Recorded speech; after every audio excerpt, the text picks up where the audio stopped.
Good evening. The coronavirus is the biggest threat this country has faced for decades, and this country is not alone. All over the world, we're seeing the devastating impact of this invisible killer.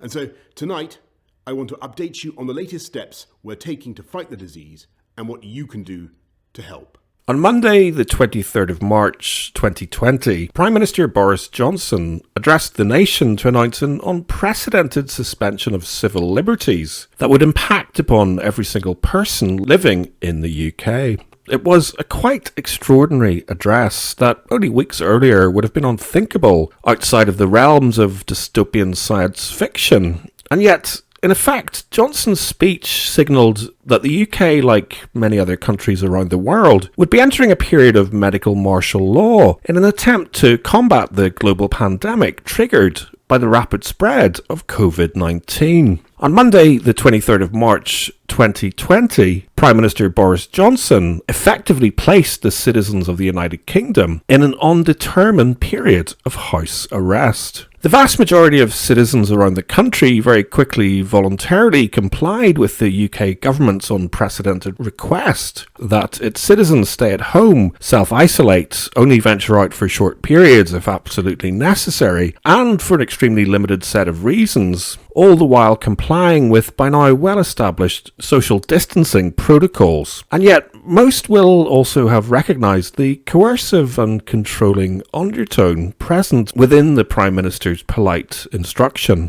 Yo, this is Derby Police. Don't be afraid, we come in peace. We got a message, so listen up quick. Take our advice and you may not get sick.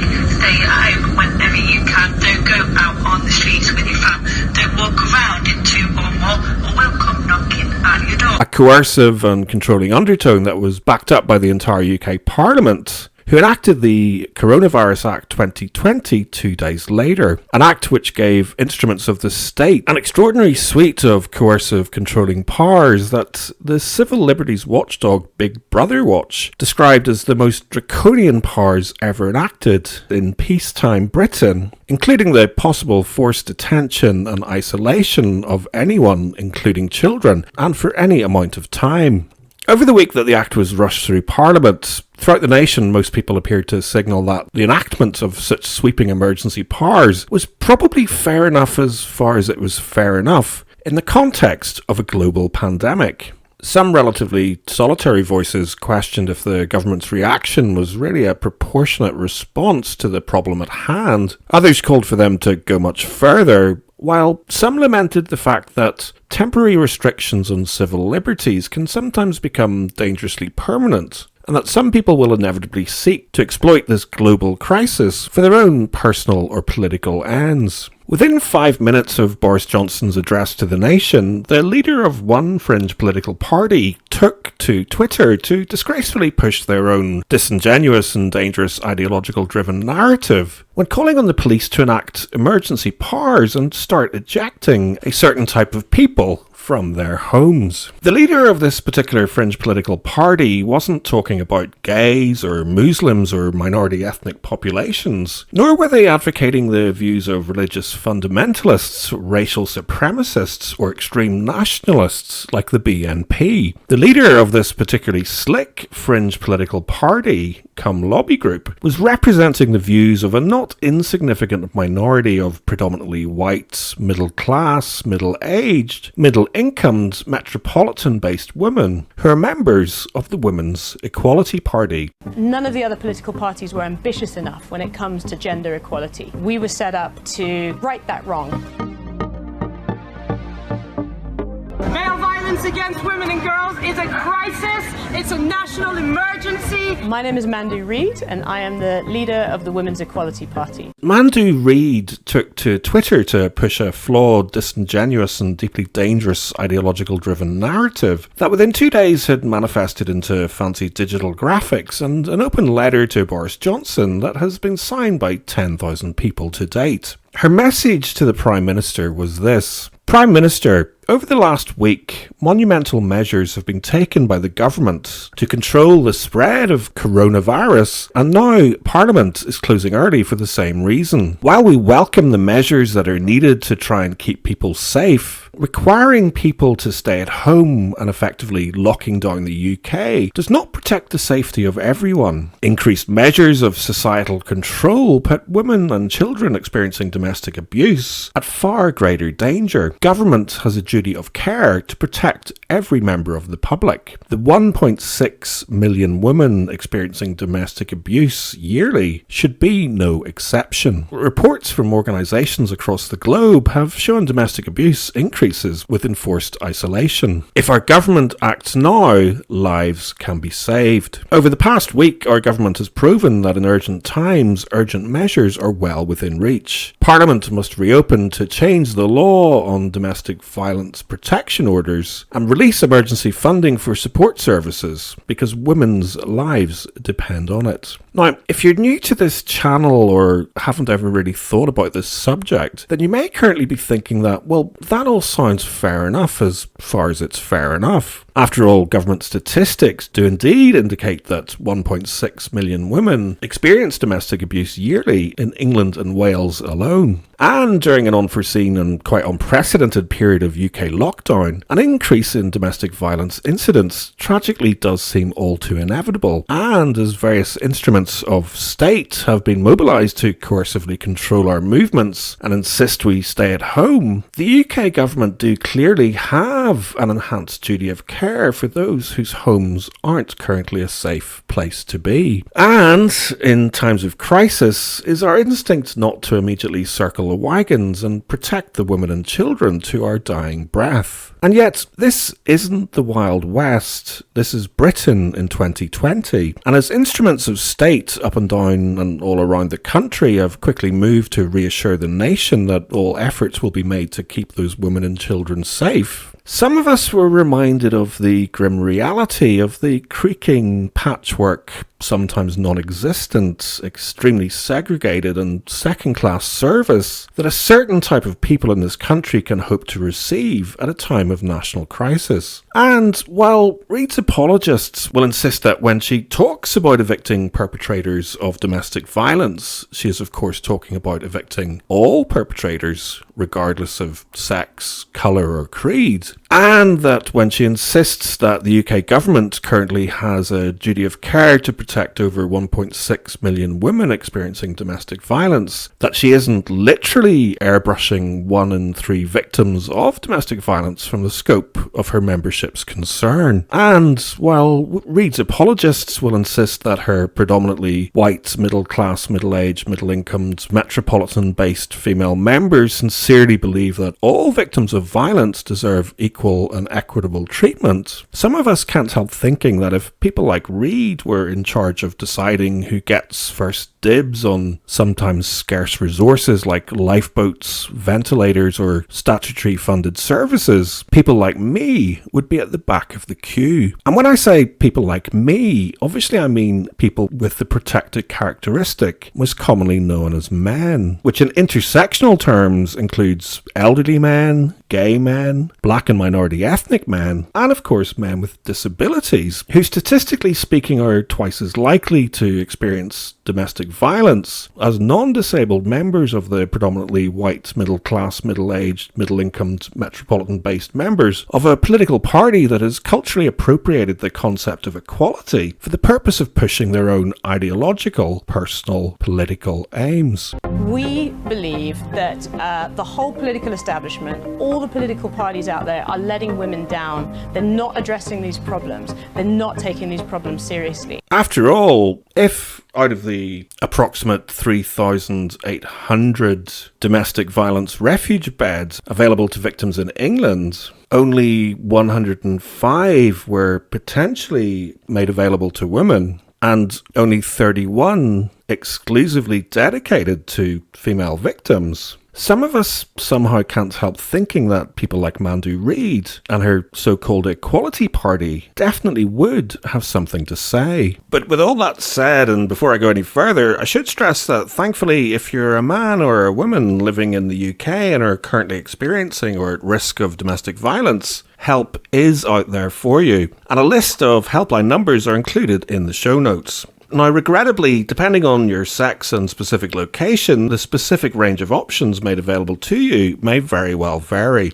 And at an unprecedented time when various instruments of the state have been mobilised to coercively control our movements and insist that we stay at home, which consequently clearly provides them with an enhanced duty of care for those whose homes aren't currently a safe place to be, I thought it might be relevant to take a moment to attempt to unpick the puzzle as to why it is when it comes to the provision of services to vulnerable victims impacted by a national crisis, people like Mandu Reid and her Equality Party consider some vulnerable victims to be more or less equal than others.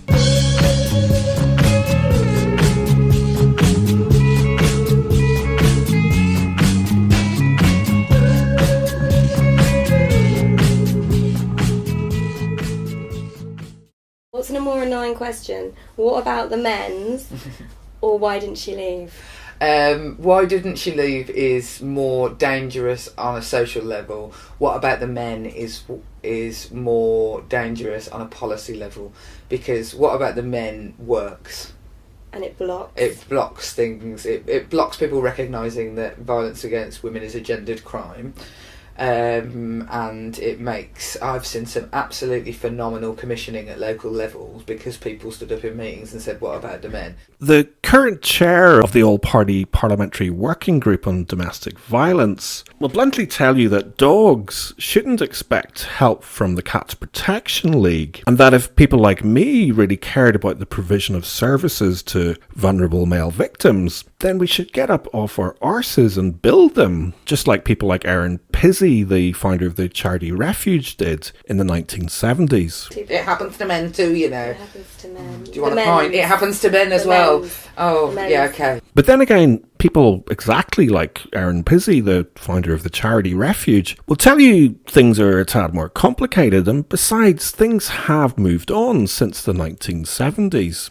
Just by way of example, councils in England and Wales will soon be legally required to deliver support to insecure accommodation for all survivors of domestic abuse. They will be required to work together with neighbouring councils to ensure domestic abuse services reflect the needs of local people, including targeted specialist support for Black and minority ethnic, LGBT and Gypsy, Roma and traveller survivors. And they will be required to develop and publish strategies which set out in detail the range of support services available for survivors and their children, including refuge accommodation and specialist support from safety through to independence. So, I guess my retort to the current chair of the All-Party Parliamentary Group on Domestic Violence, it happens to men too, you know, would be that I'm not an expert in the development and provision of specialist support services to vulnerable adults and children, but I do pay my taxes, including some directly to my local council, so perhaps the public officials I help to pay to sit on things like the All-Party Parliamentary Working Group on Domestic Violence should get up off their arses and explain to the country why it is that at a time of national crisis and countrywide lockdown, there is not one single bed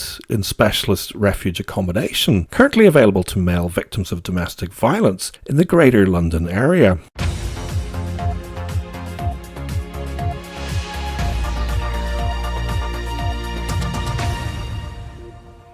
Good evening, I'm Asad Ahmed. Domestic violence is soaring in London, where men find themselves as the victims. Official figures show an 80% rise in reported attacks, with London being described as the worst place in the country to be a male victim. BBC London has learned that in 2012, the Met Police handled over 9,000 reports from male victims of domestic abuse. In 2015, this had risen to over 16,000. That's an 80% increase. With the number of male victims rising, we contacted all London boroughs to explore what they were doing to address the problem and see what victim support services they provided. We found that 18 areas in England and Wales do provide refuges for men. However, for victims in London, we discovered there isn't one single refuge available for male victims of domestic abuse. After all, as people like the current chair of the All-Party Parliamentary Working Group on Domestic Violence and people like Mandu Reid and the membership of her Equality Party will very well know, women and men are both equally protected from direct discrimination for reasons based solely on the grounds of their sex, thanks to the Equality Act 2010. And with the exception of a very few limited exceptions, direct sex discrimination has been entirely illegal in this country since the 1970s. Significantly, one significant exception to that rule, extremely relevant to this conversation, is something called the charities exception. For the uninitiated, the charities exception allows a charity to limit its benefits to people who share a protected characteristic, such as being a woman, even if this may exclude and therefore discriminate against people with other protected characteristics, such as being a man. This is the exception that domestic violence charities like Women's Aid and Refuge rely on to justify excluding men from the scope of their concern. And people like the current chair of the All-Party Parliamentary Working Group on Domestic Violence, it happens to men too, you know, and former business development manager for the women-only charity that serves as secretariat for the All-Party Parliamentary Working Group on Domestic Violence. Do you want a point? It happens to men as well. Oh, yeah, okay. Will certainly point to this exception when seeking to morally justify why it is that they can effectively eject male vulnerable victims from the scope of their concern. Although, saying that, in recent years, primarily for reasons relating to funding, various women-only domestic violence charities have started extending the scope of aspects of their service provision to include men, and thereby disqualifying themselves from the aforementioned justification defence.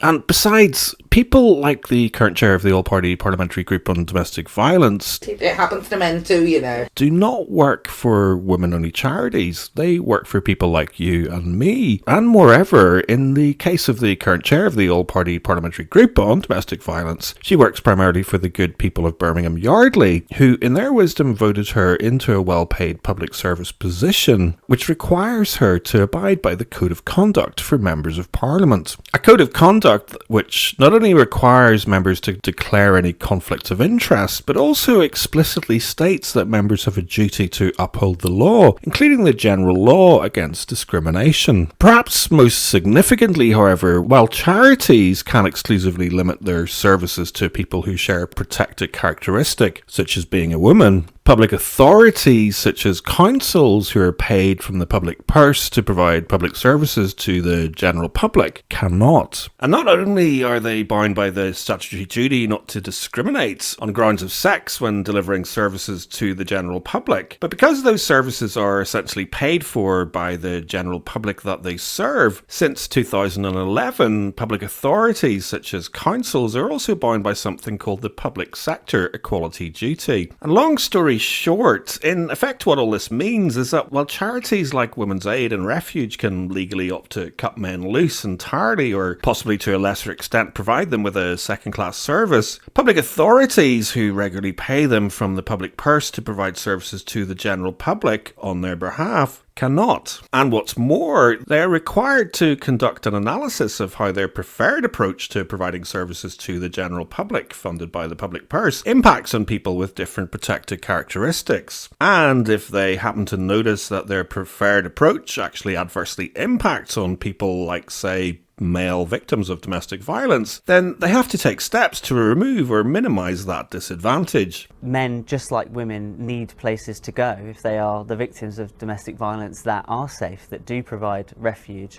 We view those spaces, or we are increasingly viewing those, as kind of an automatic right for women.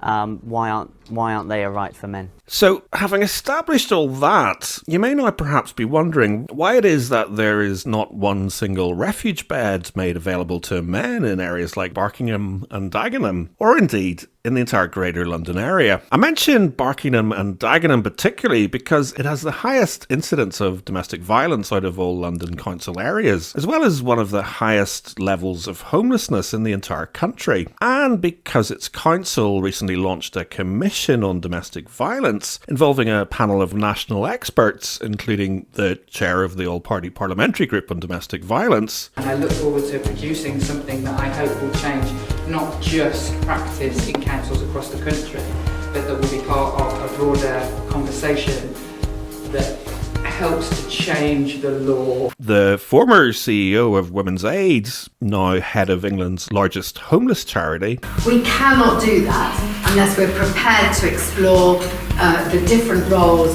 of men and women and the ingrained attitudes in all of those communities that underpin violence against women. And the Deputy Lord Mayor of London, responsible for policing and crime.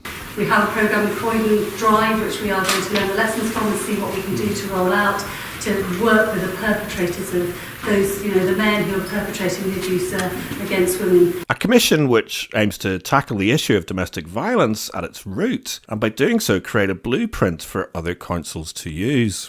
We've got a strong history of women's movement and women's rights, and let's not pretend that women aren't the major victims of this, because they are. In fact, their children are. And because its CEO, who has a statutory duty to provide equitable services to everyone in the borough, regardless of colour, creed or sex, gets paid more than the First Ministers of Scotland and Northern Ireland to do his job, and coincidentally also happens to be the partner of the former leader of the Equality Party who lost her deposit when she offered the good people of Shipley the opportunity for her to be their MP. There really is nothing so derided in the marketplace of political ideas as identity politics. It is a term that immediately conjures a cult of the humourless, arbiters of offence who shut down imaginative debate in the name of esoteric special interests. This powerful narrative is rooted even in the dictionary definition of identity politics, which goes, a tendency for people of a particular religion, race, social background, etc., to form exclusive political alliances, moving away from traditional broad-based party politics. Anyway, some champions of female victims will tell you that the reason why there isn't one single refuge bed made available to men in areas like Barkingham and Dagenham, or indeed the entire Greater London area, is quite simply because men won't and don't want to use this sort of service. But in reality, it's much, much, much more complicated than that. Domestic abuse catches people by surprise. That is why councils need to make sure they have services available if men do suddenly need them. Survivors hope their experiences will influence policymakers, and refuges and safe spaces for men will be created across the capital.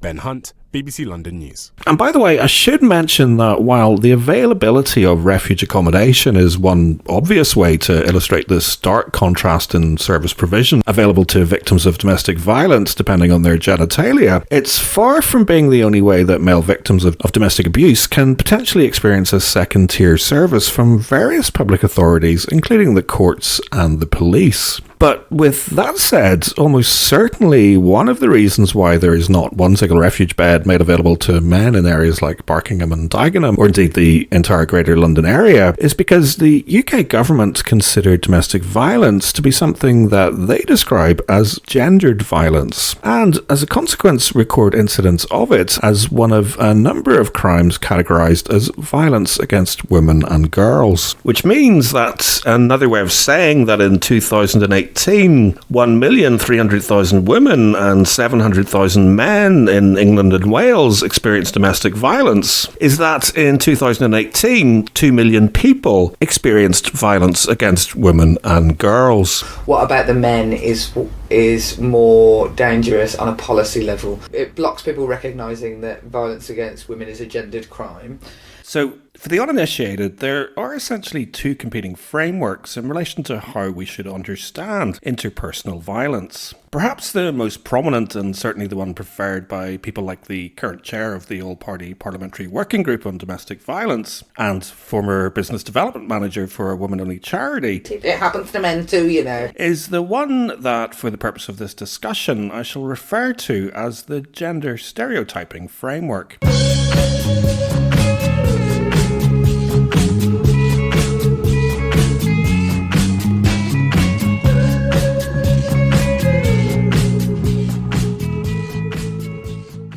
The gender stereotyping framework promotes the problem of domestic violence as predominantly one of men exerting power and control over women. And proponents of this approach argue that it is justified by the fact that the majority of reported domestic violence victims and partner homicides are female, while the majority of convicted perpetrators are male. Critics of this framework argue that this perspective is maintained by outdated, counterfactual and self-fulfilling theories and narratives that not only significantly contradicts the available empirical evidence, but also serves to perpetuate unhelpful and potentially dangerous stereotypes about both women and men. Unhelpful and potentially dangerous stereotypes that can create significant chill factors for male victims of domestic violence and can also have very serious implications for vulnerable children of both sex. For example, last week, Dame Vera Bird, the Victims Commissioner for England and Wales, called for children who witness domestic abuse by their parents to be treated as victims of crime, amid concerns that incidents could surge during the current coronavirus pandemic lockdown. Her call came as her office obtained government data which indicated that at least a quarter of children who turn to crime have experienced domestic abuse at home. This sort of data is exactly the sort of evidence that champions of the competing perspective, which I will refer to as the gender inclusive framework, point to when they warn instruments of the state that domestic violence is not predominantly caused by the phenomenon of men exerting power and control over women because they are women, and is instead caused and triggered by a complex range of psychological and environmental factors, such as dysfunctional or learned behaviour often caused by violence or trauma in childhood. We also point to evidence that it can be passed down within families from generation to generation, is most commonly bidirectional in nature, and frequently fueled by factors like alcohol consumption, financial pressures, and relationship breakdowns.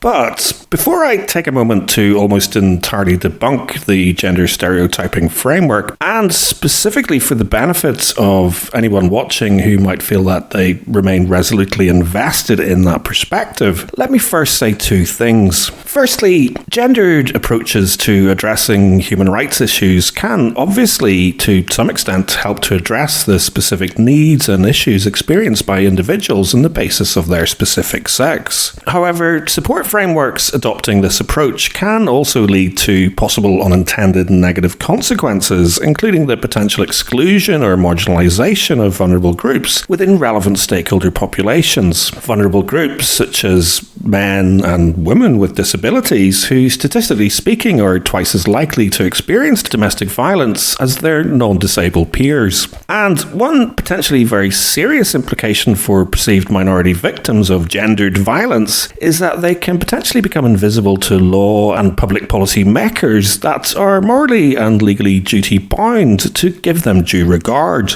And public authorities such as the CPS and the Home Office that appear to be rather resolutely invested in the gender stereotyping framework are required by law to conduct an equality impact analysis of how their preferred approach to providing services to the general public, funded by the public purse, impacts on people with different protected characteristics such as being disabled and male. And if they happen to notice that their preferred approach actually adversely impacts on people like, say, male disabled victims of domestic violence, then they have a legal duty to take steps to remove or minimise any disadvantage that has been caused, regardless of whether they sincerely believe that those male disabled victims are experiencing a gendered crime predominantly perpetrated by the patriarchal phenomenon of men seeking to exert power and control over women or not. But with that said, I'm now going to attempt to, as succinctly as possible, almost entirely debunk the gender stereotyping framework. And to do that most effectively, I'm going to address each of the 5 main pillars proposed by proponents of this framework, while predominantly pointing to the exact same source of government data that Mandu Reid was referring to when she reminded Boris Johnson of his duty of care towards the 1.6 million women who experience domestic abuse every year. For the uninitiated, I'm referring to the annual crime survey in England and Wales, and I should also say that I will be quoting heavily from the relevant chapter of William Collins's quite extraordinary book, The Empathy Gap, so obviously major props to him.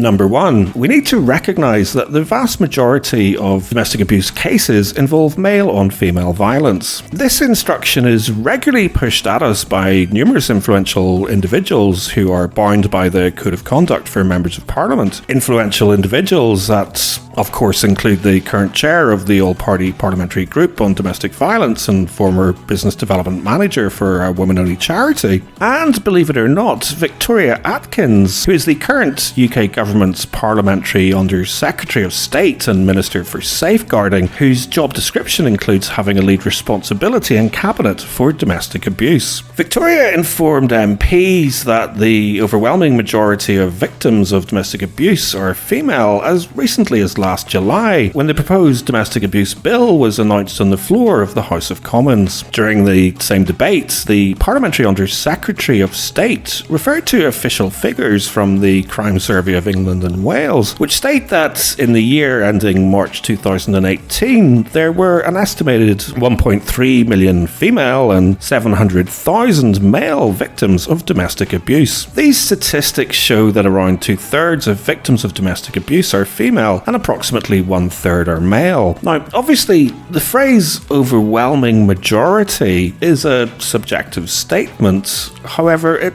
may imply that a larger proportion of victims are female than the statistics actually show. And by the way, don't take my word for it, because that was a direct quote from the UK Statistics Authority, who upheld a complaint from the UK Men and Boys Coalition, who complained that the minister's claim had no basis whatsoever in official government statistics, and from the best available evidence was categorically and wholly incorrect. Number two, women are affected by domestic violence more than any other group. This is a perspective supported by the current chair of Parliament's Women and Equalities Committee, Maria Miller, who shared this view during the very same parliamentary debate. Can I thank my honourable friend for giving way?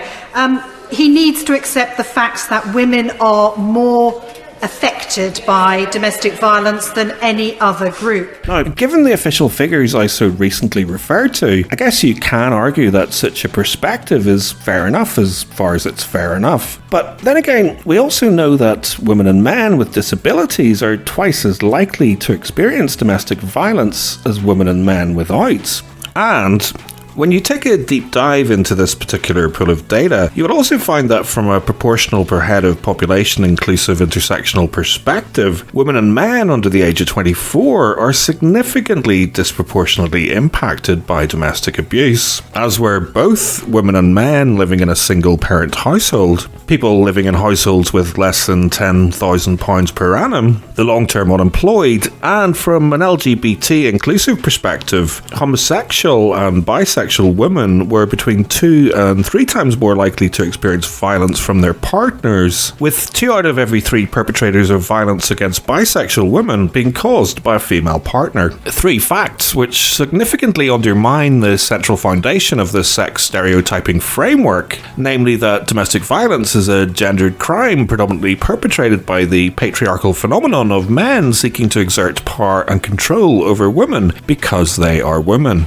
Number 3, domestic violence is predominantly perpetrated by the patriarchal phenomenon of men seeking to exert power and control over women because they are women, as opposed to other possible factors such as alcohol or substance abuse, low self-esteem, extreme jealousy, difficulties in regulating anger, and other strong emotions and learned behaviour patterns arising from experiencing or witnessing domestic abuse or other traumas as a child. The popular invasive theory that domestic violence is predominantly perpetrated by the patriarchal phenomenon of men seeking to exert power and control over women because they are women, and that women are only violent in self-defence, is based on the Duluth model of male power and control, which was primarily developed by an American feminist scholar and social activist called Ellen Pence. In my humble subjective opinion, it is extremely dangerous hokum because not only does it ignore people with protected characteristics like lesbians and people with disability, fails to address root psychological or emotional causes of abuse, and completely neglects male victims and female perpetrators, but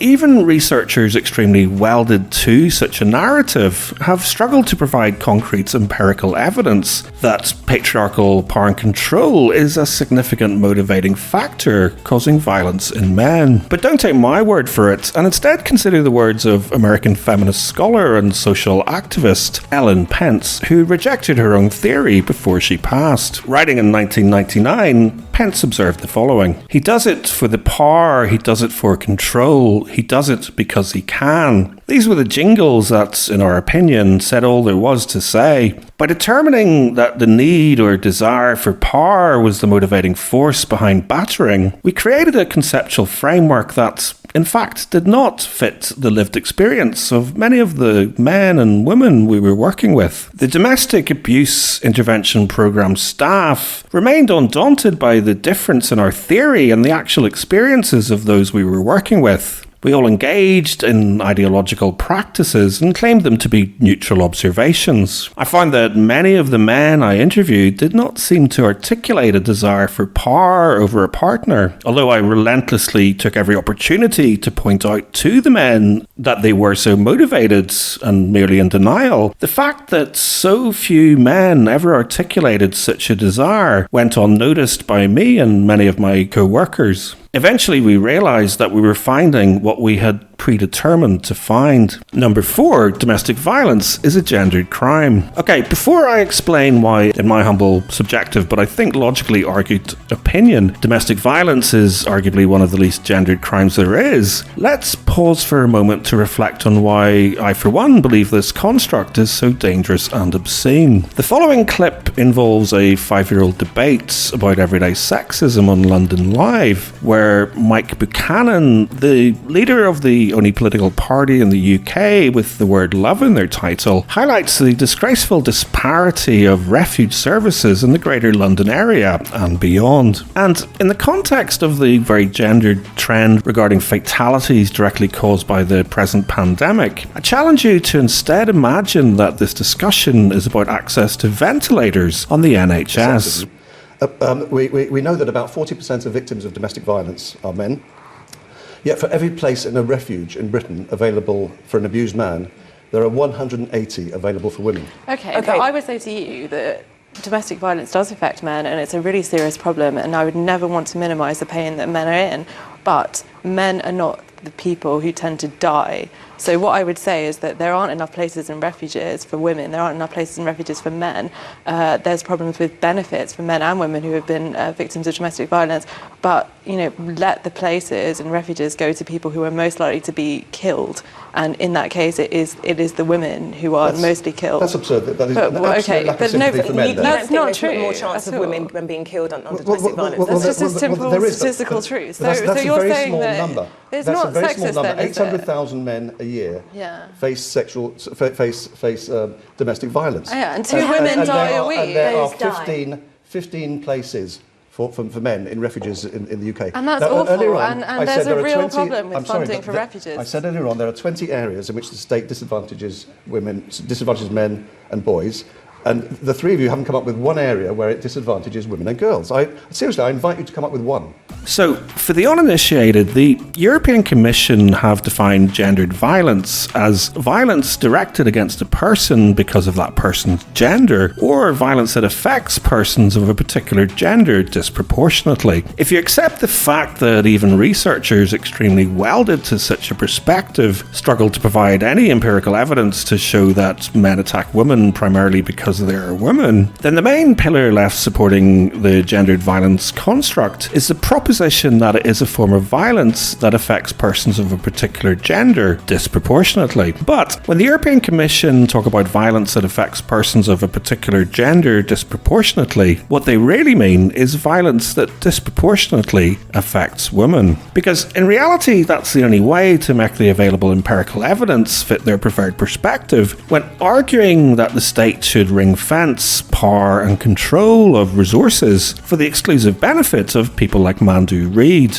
Because in reality, and according to the very same government data source Mandu Reid referred to, men are just under twice as often the victims of violence as women, as is the case for boys compared to girls, and also the case for homicides, with men being victims rather more than twice as often. In fact, outside of the home, boys and men are between 5 or 6 times more likely to be victims of homicide than women and girls. And while it is true that women represent a significantly larger proportion of victims of crime inside the home, they represent a significantly larger proportion of perpetrators of violence as well. Now, obviously, while the fact is that boys and men are significantly more likely to experience violence, champions of the gender stereotyping framework will point to the undisputed fact that the significant majority of perpetrators of violence are also men. Which brings me to the fifth and final fundamental pillar of the gender stereotyping narrative. Number 5, the vast majority of perpetrators of domestic violence are men. In September 2011, the former Labour MP and Solicitor General, now Victims Commissioner for England and Wales, addressed the Feminism in London conference on the subject of violence against women. Vera Baird observed that the emergence of a feminist understanding of domestic violence had impacted hugely on public policy in this area. She noted that it was essentially the women's refuge movement that first counted the figures and demonstrated that domestic violence was not something that was done by a few cruel and unusual men, before going on to propose that violence in the home was as to more than 90% by men on women, and that its widespread prevalence was nothing short of astonishing. Now, while I'm inclined to agree with Baird's observation regarding the impact the exclusively women's refuge movement has had on public policy in this area,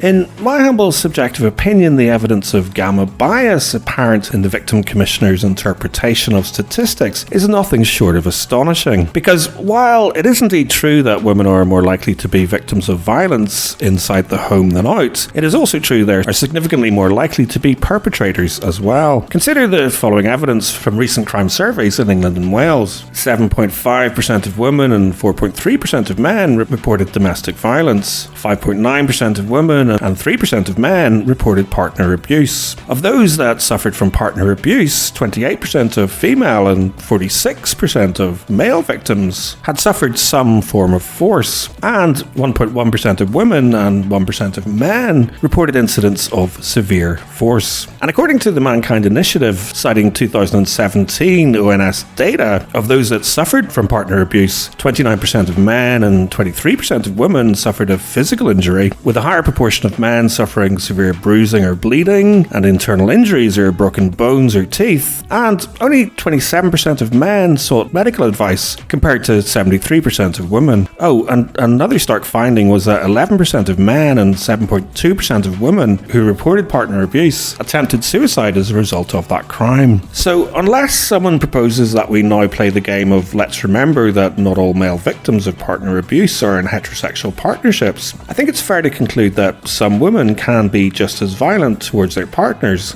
as some men. And of course, let's not forget that partner abuse is a complex and messy business where quite often both partners can be violent. For example, the Partner Abuse State of Knowledge Project, which for the uninitiated is the most comprehensive review of domestic violence literature worldwide carried out to date, reported that 58% of intimate partner violence was bidirectional, and that of the 42% identified as perpetrated by one partner, 14% of perpetrators were male and 28% were female. All of which rather begs the question if at least 1 in 3 victims of domestic violence are male, and women, or sometimes men acting on their behalf, perpetuate most domestic violence experienced by men, why is there such a stark difference in percentages when it comes to prosecutions and convictions? For example, annual crime surveys repeatedly indicate that 1 in 3 victims will be male. Recent trends indicate that 24%, or 1 in 4 domestic violence crimes recorded by police were against male victims, and yet less than 1 in 10 defendants in prosecuted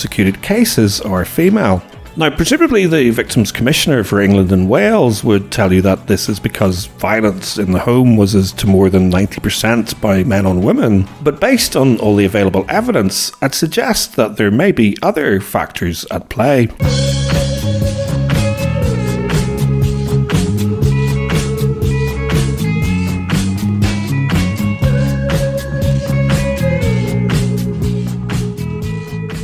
it comes to doing harm, even though there are significant numbers of female perpetrators, for example in the area of domestic violence and inter-partner violence, the narrative still magnifies gender difference by excluding or playing down male victims and female perpetrators, whilst focusing almost exclusively on female victims and male perpetrators.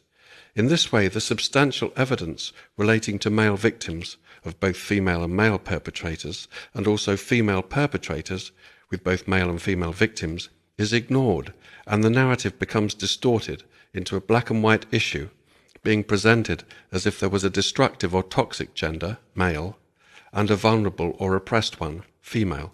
This makes it hard for men and boys to take seriously or respond to the prevalent call to them to open up and seek help, because gender perceptions are distorted to render their victimhood relatively invisible. Mammy of the Week, Anita Kelly! Hi Mum, I've nominated you to be Mummy of the Week because I think you're simply the best, but you're also a total nightmare.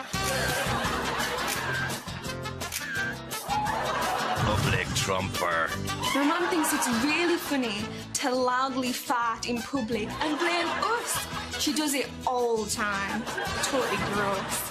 Temper tantrums! She really likes to throw things. And it's Dad that gets the brunt of it. He's had pretty much everything thrown at him over the years. Toasters, hairdryers, you name it. There's still a dent in the wall from where she threw a knife at him, which he says is a constant reminder to stay on her good side. But still, an amazing Mammy! Mammy of the Week!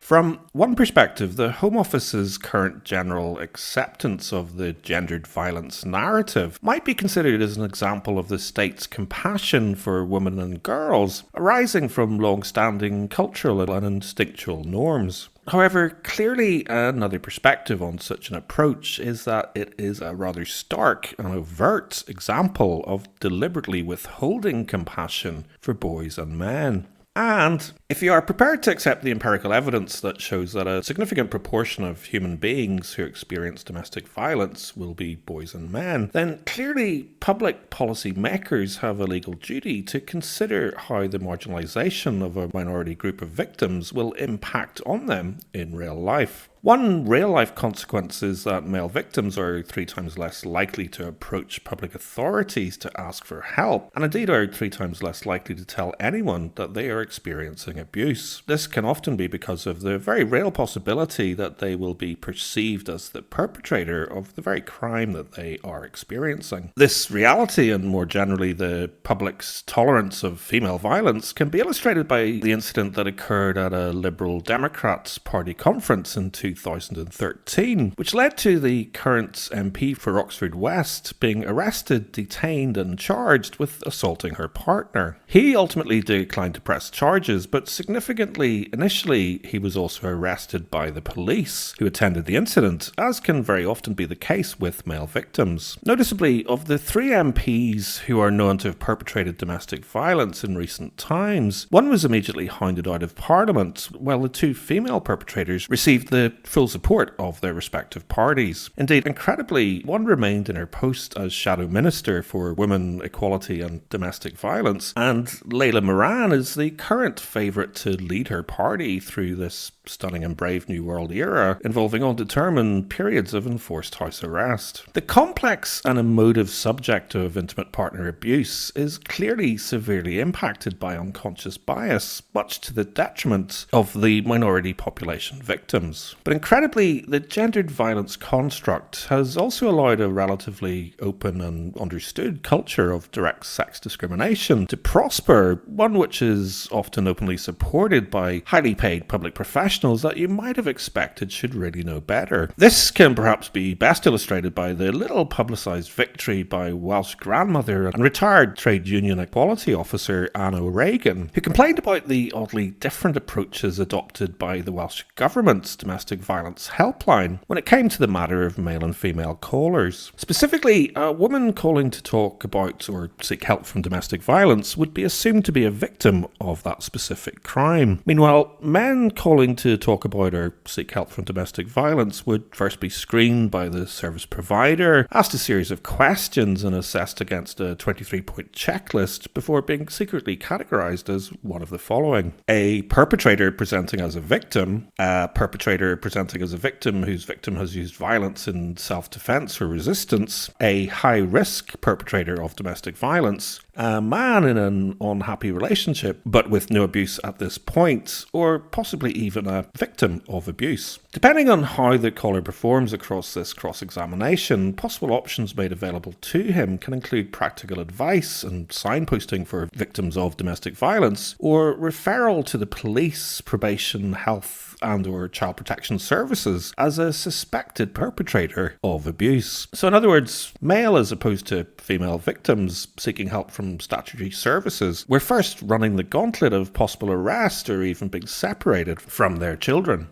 Anywho, as a lifetime champion of equality, it struck Miss O'Regan that this looked an awful lot like direct sex discrimination, which has, after all, been illegal in this country since the 1970s. So she contacted the Equality and Human Rights Commission to confirm her suspicions. For the uninitiated, the Equality and Human Rights Commission is the public body responsible for the promotion and enforcement of equality and non-discrimination laws in England, Scotland and Wales. So one might expect them to know a thing or two about direct sex discrimination when they see it, but surprisingly, they advised Miss O'Regan that such practices were fair enough as far as they were fair enough, and perfectly legal because, and I quote, women comprise the overwhelming majority of victims of domestic abuse. Now, aside from the fact that, as we established earlier, women do not, in fact, comprise the overwhelming majority of victims of domestic abuse, and the fact that women obviously can be perpetrators too, one of the central purposes of having legal protection from direct discrimination is to stop individuals being treated unfairly because of a perceived stereotype about people who look a lot like them, regardless of whether that stereotype may involve an element of truth or not. And so, with the help of a member of the Welsh Assembly, Annie asked the Commission to go and get a second opinion from an independent lawyer. And incredibly, their advice was that the practice currently employed by a publicly funded helpline service for the general public was clearly direct sex discrimination, which has been illegal in this country since the 1970s. Now, considering the nature and obvious potential impact of the Commission's quite startling initial mistake, it does make you wonder how many other institutions are operating under the false understanding that a material difference upon the point of entry based purely on sex is not a discriminatory and illegal act, or as the Equality and Human Rights Commission might call it, institutional sexism. If such negligence can permeate into such a delicate field as helplines for vulnerable victims, it seems pertinent to ask just how widespread has such a dubious concept been applied. Because, as the one member of the media to write about this relatively landmark legal opinion observed, the fallacious argument of stereotyping someone based on a dubious statistical probability is matched in its unlawfulness only by its moral bankruptcy. Anyway, before I drive this point home with one final set of statistics, let me quickly inject a note of cautious optimism as we enter a new decade and a pandemic-impacted brave new world.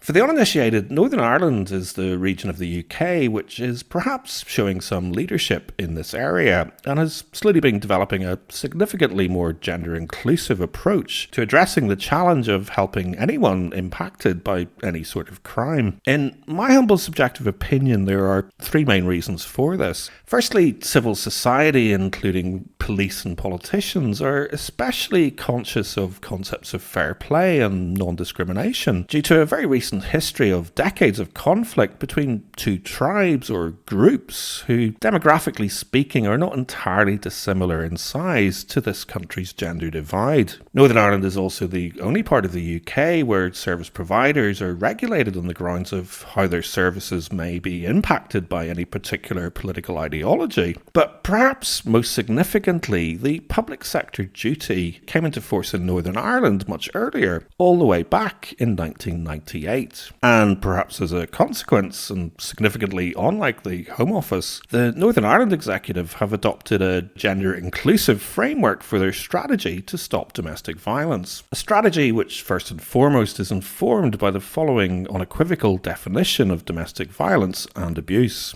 Threatening, controlling, coercive behaviour, violence or abuse, be it psychological, virtual, physical, verbal, sexual, financial or emotional, inflicted on anyone, their emphasis, irrespective of age, ethnicity, religion, gender identity, sexual orientation or any form of disability, by a current or former intimate partner or family member. That being said, much of the still very segregated sector providing services paid for by the general public are still very much welded to the discriminatory gendered violence Duluth model construct, including, believe it or not, Northern Ireland's equivalent to the Equality and Human Rights Commission, who cautioned the executive against adopting the gender-inclusive approach. Northern Ireland became the first area in the UK to open their 24-hour national helpline service to male victims of abuse, and the network of publicly funded service providers definitely do now seem to promote a relatively gender-inclusive message to the general public. But, with that said, according to the most recent statistics available, by 2017, only 7% of callers to the National Domestic Violence Helpline were male, up from 3% the previous year. And I can't say with any degree of certainty that male callers are not still uniquely screened as potential perpetrators when seeking help from this sort of service. And depressingly, just like London, there is not a single specialist refuge bed made available to men across the entire country, or in fact anywhere on the entire island of Ireland. So progress can certainly still be relatively slow, even in a region where public authorities have had a statutory public authority duty to provide equitable services to the general public, quite literally since the last century. And given the urgency of the current situation and the Northern Ireland government's direct duty of care arising from essentially placing their citizens in an indefinite period of house arrest, I thought I'd reach out to the Minister for Justice and ask her a simple question about the men. For the uninitiated, the Minister of Justice in Northern Ireland is, amongst many other things, a STEM subject graduate and now leader of Northern Ireland's most progressive and cross-community political party, which has a close working relationship with the party that may soon be led by documented domestic violence perpetrator Layla Moran. The Minister is extremely prolific across a number of social media platforms and prides herself in responding to members of the general public via this medium. Members of the general public who she recently jokingly threatened with actual violence if they dare stray too far from home. Until January, she was a member of the European Parliament and, unlike a small majority of her local government constituents, was staunchly bollocks to Brexit, and I guess if things had worked out differently, she might currently still be stranded in Strasbourg. She was once reported to have nearly caused the collapse of a high-profile rape trial with one single tweet. She thinks International Men's Day is in September or possibly every day. She's anti-abortion, a practicing Christian, a self-identifying feminist, and a passionate supporter of the United Nations World Toilet Day. So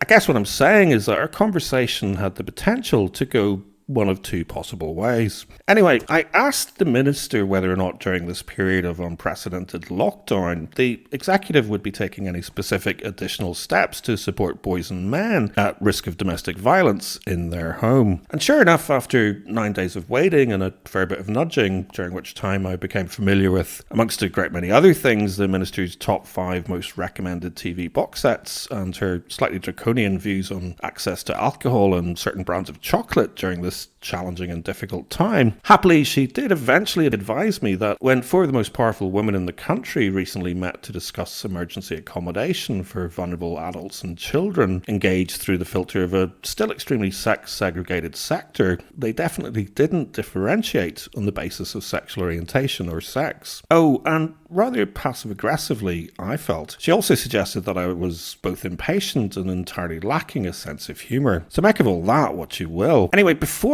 I finish, and specifically for anyone watching who still feels that they are entirely supportive of the Equality and Human Rights Commission's very recent suggestion that domestic abuse is a crime that mostly impacts on women and girls, let's now lastly consider a humanitarian concept that I cited earlier, and specifically how it applies to one specific protected group.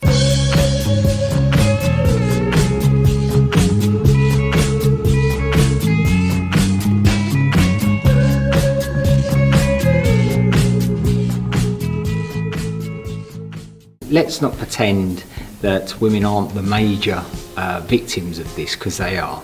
In fact, their children are. Throughout human history and in times of crisis, most men's natural instinct is to immediately circle the wagons, pool resources and protect the women and children to our dying breath. Now, obviously, this is Britain in 2020, and I don't think it's unreasonable to take a moment to acknowledge that many brave women are disproportionately represented in the NHS frontline of this pandemic. But with that said, while instruments of state up and down and all around the country have quickly moved to reassure the nation that all efforts will be made to keep women and children safe at home, is it really remotely responsible or reasonable for a human rights body to suggest that violence in the home mostly only impacts on girls? And unless you're still firmly ideologically welded to the gender stereotyping framework that exerts disproportionate coercive control over a not insignificant area of public spending, I suggest that you already know that the answer is no. But nevertheless, let me drive that point home with some statistics offering a perspective that for some troubling reason very rarely seems to get pushed to the front. We know that outside of the home, boys are between 5 or 6 times more likely to be victims of homicide than girls. And so, setting the adults to one side for a moment, I guess the pertinent question to consider would be, is it accurate to suggest that violence inside the home mostly impacts on girls? If we return to the grimmest, most tragic and fatal area of impact, in my humble subjective opinion, the answer is no. Disaggregated data on the frequency and impact of domestic violence witnessed and experienced by children is surprisingly hard to come by, but data from the Office of National Statistics shows that there is a slightly greater number of male child victims at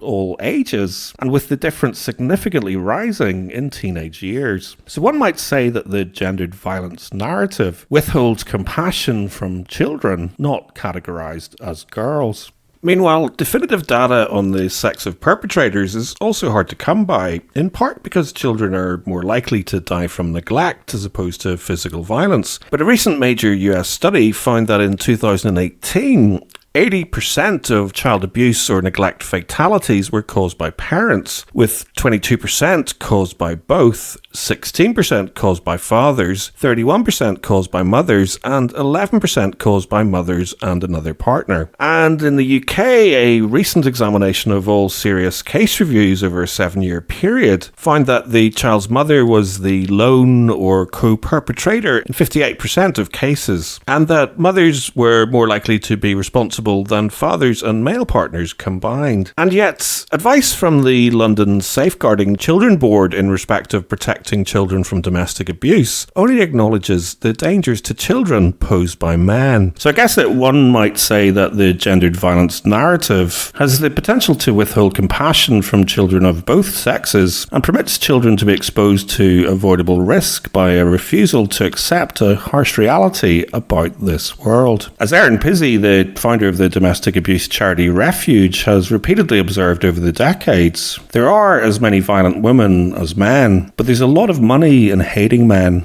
particularly in the United States, millions of dollars. It isn't a politically good idea to threaten the huge budgets for women's refuges by saying that some of the women who go into them aren't necessarily total victims. Anyway, depressingly over the time that I've been making this, Jess Phillips has been appointed Labour's official spokesperson on domestic violence, and the self-identifying feminist chair of Parliament's Home Affairs Committee omitted to invite a representative from any men's services to a special remote hearing called to establish what support is currently available for those at risk of abuse. Oral evidence was heard from representatives from Women's Aid, Women's Refuge, the black feminist charity IMCAN, the Self-Identifying Feminist Commissioner for Victims, and Self-Identifying Feminist Commissioner on Domestic Abuse. Meanwhile, the Metropolitan Police reported figures showing a marked increase in female perpetration of violence. And the Home Secretary has announced an emergency fund for domestic abuse service providers. sadly none of which has been made available to the main UK national men's helpline that doesn't embrace the gendered violence mantra. So I want to end this video by saying that if you've watched this far and obviously got something out of it, please consider making a donation to the Mankind Initiative, who are reporting that the volume of calls they are currently handling has increased by a third and that they are currently operating at capacity. Men like to talk a good game,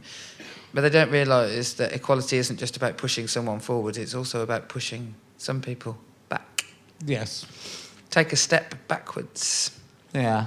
Can I ask all of you just about the wider issue of messaging? I mean, in terms of both the messages that are being put out by the government and in terms of that getting communicated to vulnerable women and girls and young people at risk of abuse more generally. I mean, I know in South Wales Police, the Commissioner and indeed the police have added to their sort of advice, their stay-at-home advice, to stay at home, except where that's effectively not safe to do so, and you can leave your home for your own safety or health.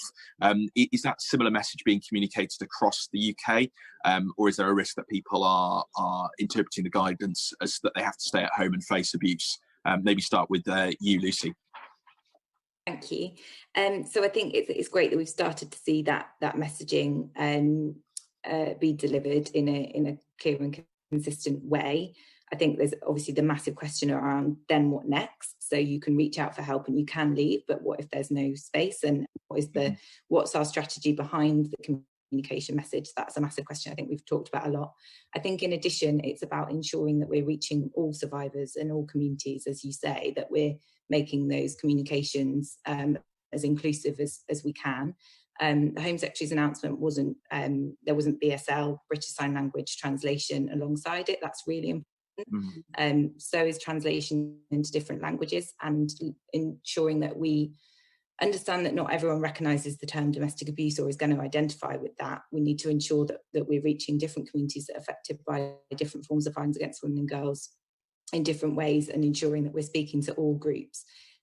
We've been doing a lot of work within the violence against women and girls sector to pull together safety and support messaging for both survivors and communities.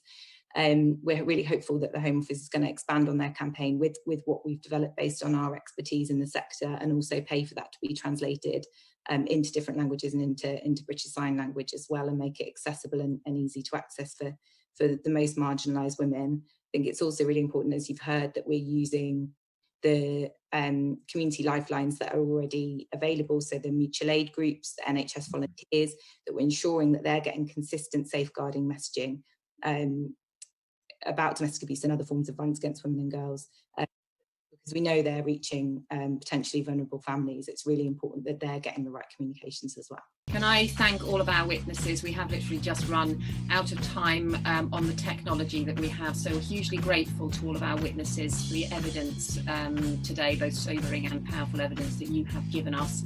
Please do send us any further information that we weren't able to cover today, and I would appeal to anybody else who's been following the session who has further evidence for us on domestic abuse or child abuse during the coronavirus crisis. Please do send it to the Select Committee as well, because we are very keen to be able to respond with some recommendations as a result of this evidence. And then finally, I would also say to anybody who needs any kind of support or help, please don't hesitate to contact the National Domestic Abuse Helpline on 0808 2000 247, because the government, and we are very keen to support the government's message and the police message, that there is help available for people who need it at the moment.